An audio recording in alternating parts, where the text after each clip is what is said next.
Papo com o Anjo. Olá, bem-vindos ao Papo com o Anjo, esse podcast aqui na Jovem Pan, e hoje vocês já estão percebendo, estamos num estúdio diferente. Fazíamos a gravação no estúdio do Pânico, no antigo estúdio do Pânico, e agora estamos aqui num ambiente mais digital, não é?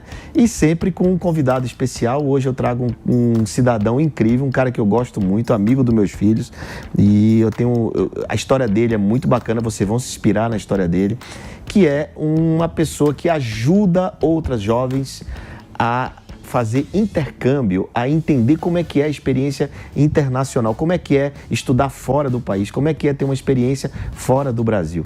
E aí, por isso, eu trago aqui no Papo com o Anjo o meu querido amigo Matheus Tomoto. Obrigado, João. Uma honra estar por aqui. Contem comigo. Vamos conversar. Vamos conversar. Aqui o Papo com o Anjo é esse papo sem roteiro, papo descontraído, para a gente poder ajudar as pessoas que estão nos assistindo, Matheus, a trazer um pouco da sua experiência para eles, né? Legal. Mais ou menos aquilo que a gente estava conversando um pouco antes aqui em off, porque antes de admirar o seu trabalho, eu gosto de você como pessoa, né? E eu gosto muito. Mas eu queria entender, Matheus, como é que você se transforma nesse gigante da educação? Né? Antes você foi uma pessoa que veio lá de baixo, né? Verdade. E como é que você trilhou? Fala para as pessoas que estão nos assistindo como foi essa jornada.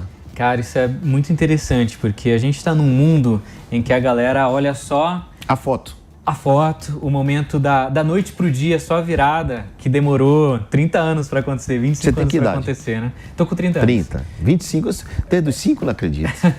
Até dos 10, talvez. E começou... Eu era um cara muito simples, venho de uma família muito simples, vim de escola pública, uma escola pública que não tinha nem os professores básicos. Então, nunca tive uma aula de geografia, por exemplo, no meu ensino médio. Não tinha professores. Mas, por algum motivo, eu sempre quis aprender. Sempre tinha essa pegada de, poxa, eu quero estudar. Então, eu me dedicava sozinho. Acho que desde cedo eu aprendi a ser protagonista. Minha família também estava passando por uma situação financeira bem complicada. Eu comecei a trabalhar com 12 anos, João. Vendendo produtos de limpeza de porta em porta. Junto com seu pai? Junto com meu pai. Seu pai vendia... Meu pai vendia Cândida, detergente. Tá.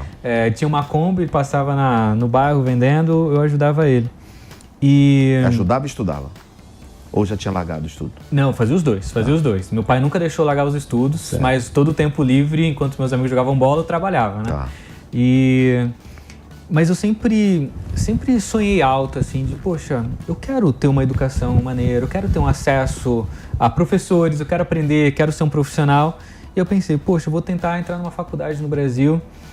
Estudei sozinho, fui emprestando livros de biblioteca e tal, já que eu não tinha educação bacana na escola, deu certo, consegui algumas bolsas de estudos no Brasil, fiz 3 anos de faculdade no Brasil e me decepcionei muito. Não, mas você, antes da faculdade, você fazia escola pública? Sim. Você fazia escola pública? Sim, 100%. Você fez vestibular para a universidade pública? Pública e privada. Aí consegui bolsa nas duas. Tá, tanto na privada quanto nas públicas. Mas você, então, foi a primeira vez que você teve um contato com a palavra bolsa? Foi a primeira vez que eu conquistei uma coisa na minha vida por esforço próprio. Então você estudou muito. Sozinho, e aí em casa, com livros emprestados. Livro emprestado, foi lá e passou no concurso, passou no vestibular. Passei. E aí conquistou essa bolsa. Aplicou para a bolsa e conquistou. No Brasil, por enquanto. Certo. No Brasil, por enquanto. Qual cidade? 17 anos. Na qual cidade? Desculpa, Sorocaba. Sorocaba. E fiquei 3 anos na faculdade. E aí Faculdade de quê? Engenharia mecatrônica. Tá. Todo mundo falava, pô, vai ser robótica, o mundo vai ser... Só pra vocês saberem, viu? Quando ele chegou aqui no estúdio, isso aqui é não sei o quê, isso aqui é não sei o quê, ele sabia de tudo. Não, eu perguntei se a galera queria uma ajuda ali e tal. E o que foi interessante é que eu tava com uma grande expectativa por causa acho que é o sistema, né? Que meio que faz a gente acreditar que a gente vai da escola pra faculdade, depois pro trabalho e tal. E eu achava, poxa, vou entrar na faculdade, vou conseguir um estágio. E eu sonhava eu sempre fui tão simples, assim, falava, cara, se eu ganhar um salário de R$1.000, R$1.500 por mês, eu já vou ser um cara super feliz, né? Só que nem isso eu consegui. Eu cheguei no meu 3º ano da faculdade, eu tava muito triste, eu achava que eu era um inútil, um burro, um fracassado, porque eu nunca consegui um estágio, eu nunca consegui nada na área. Você tentou?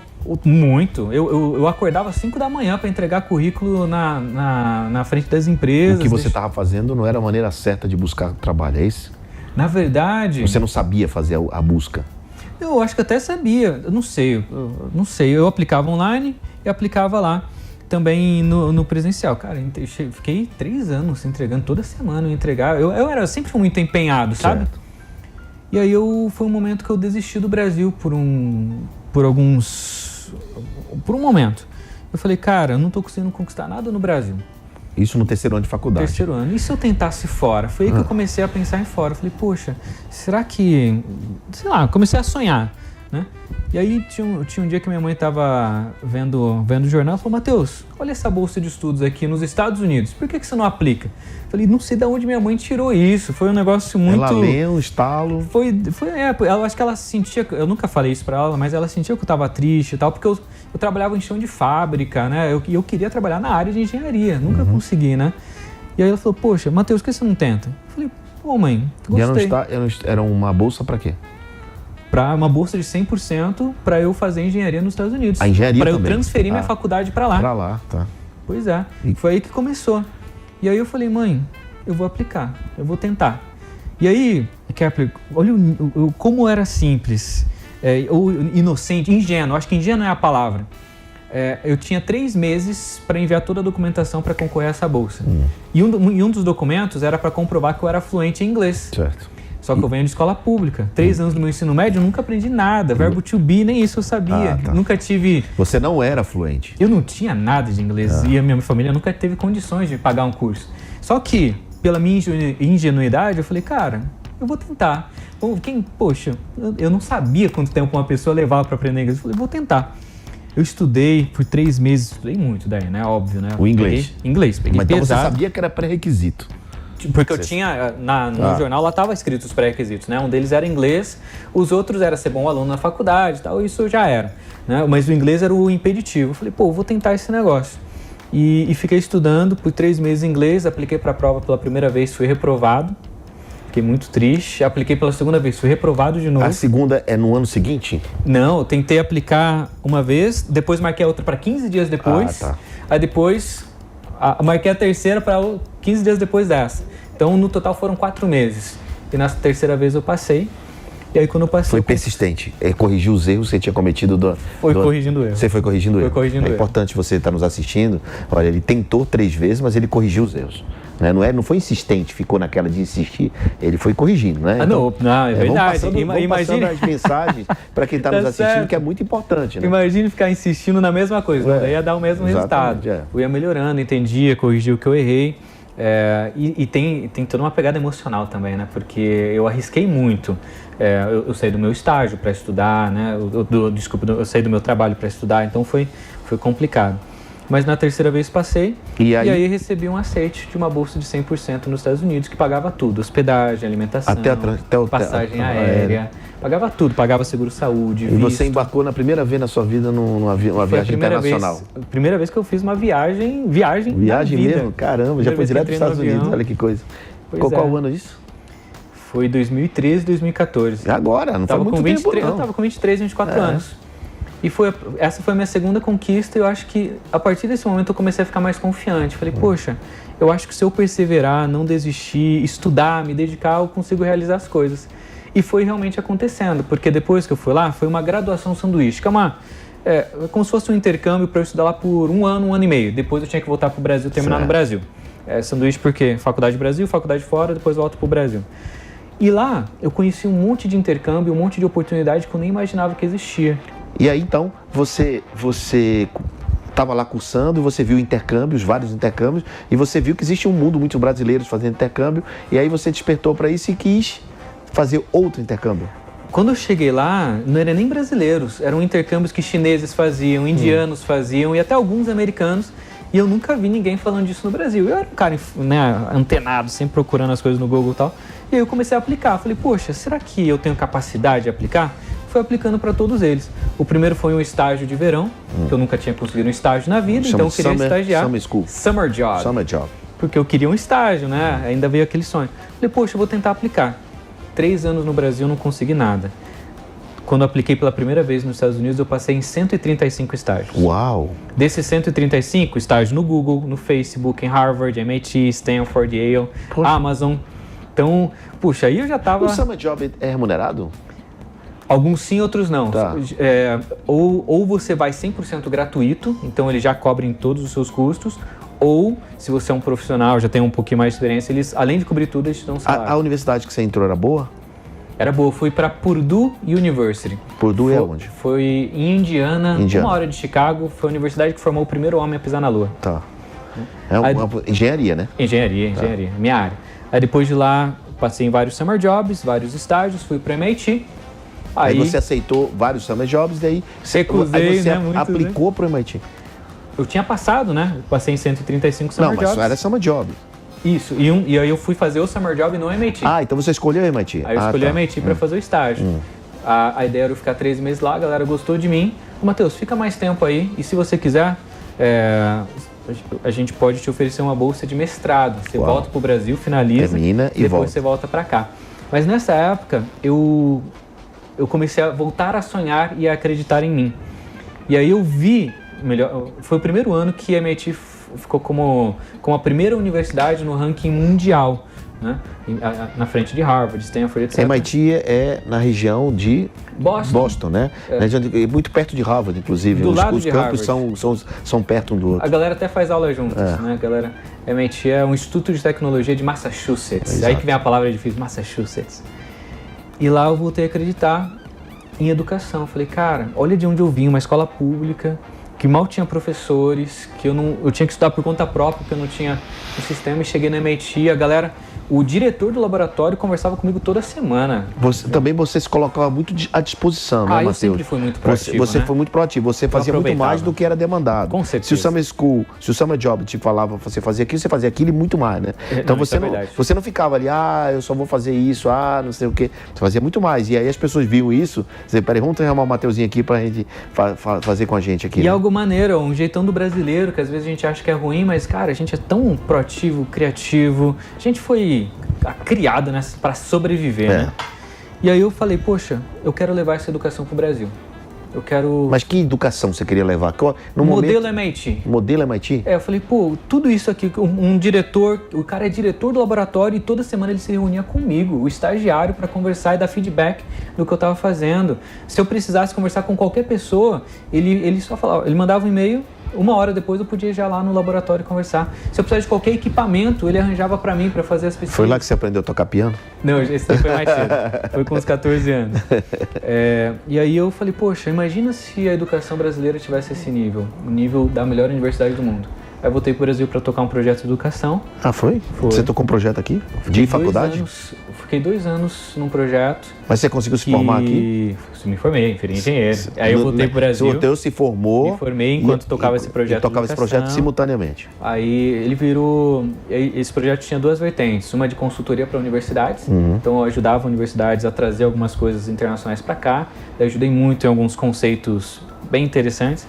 E o lado maior era o lado social.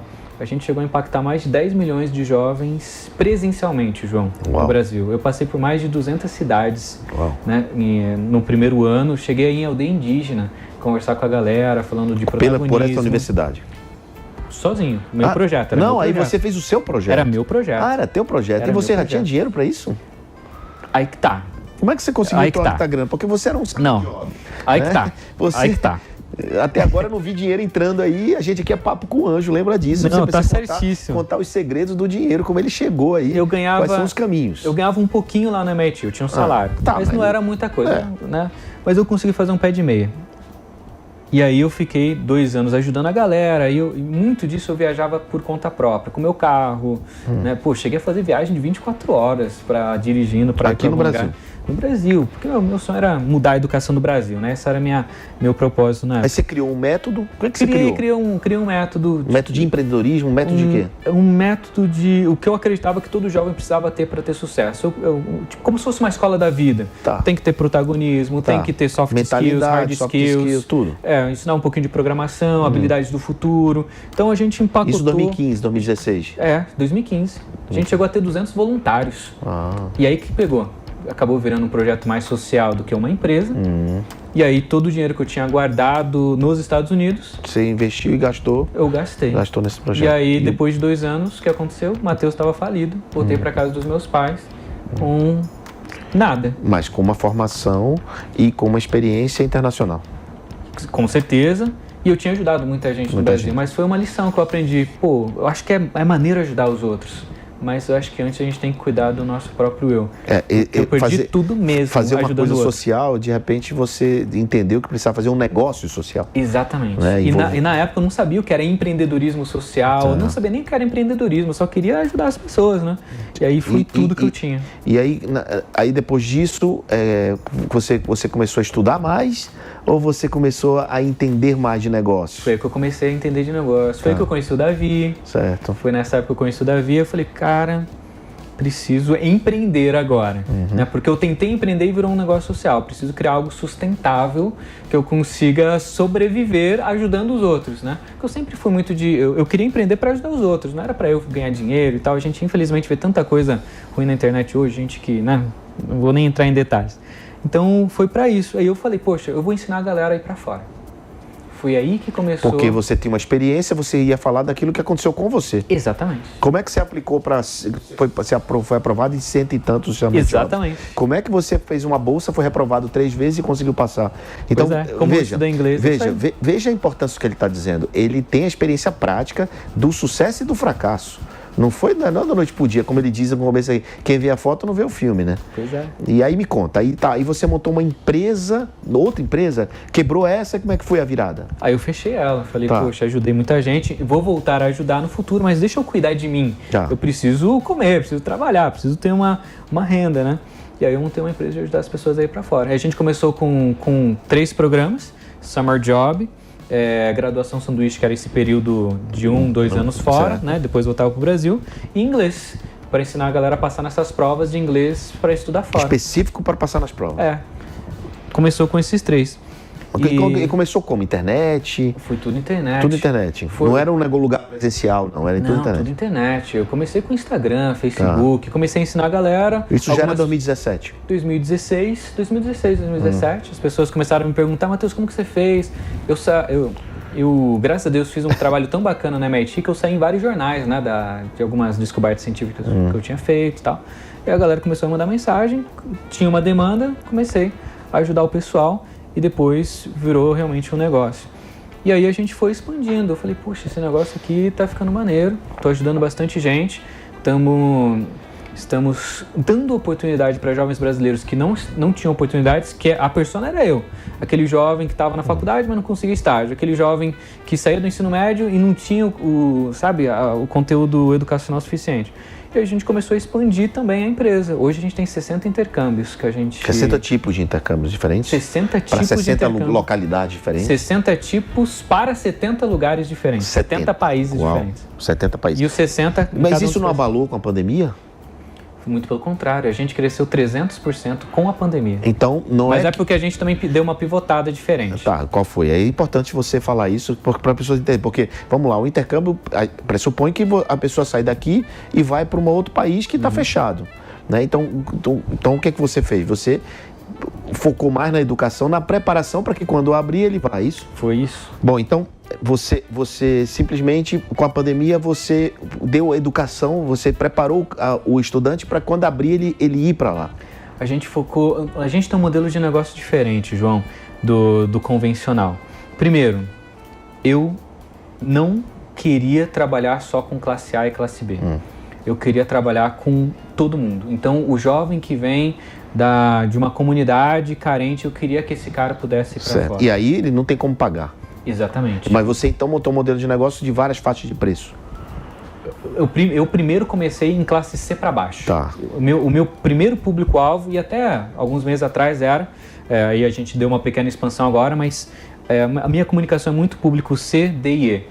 Eu quero provar para essa galera que eles podem, como? Através de bolsas e diversas outras maneiras. Então o que você fez a partir de agora foi desenvolver um modelo de negócio onde tem centenas e centenas de alunos aplicando para aprender a fazer esses intercâmbios.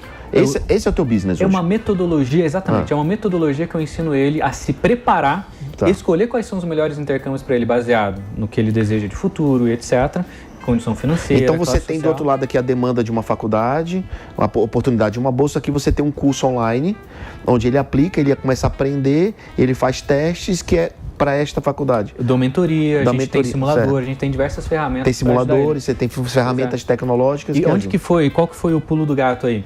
quando a gente procura intercâmbio na internet, a gente acha pouquíssimas coisas. High school, intercâmbio de inglês, intercâmbio...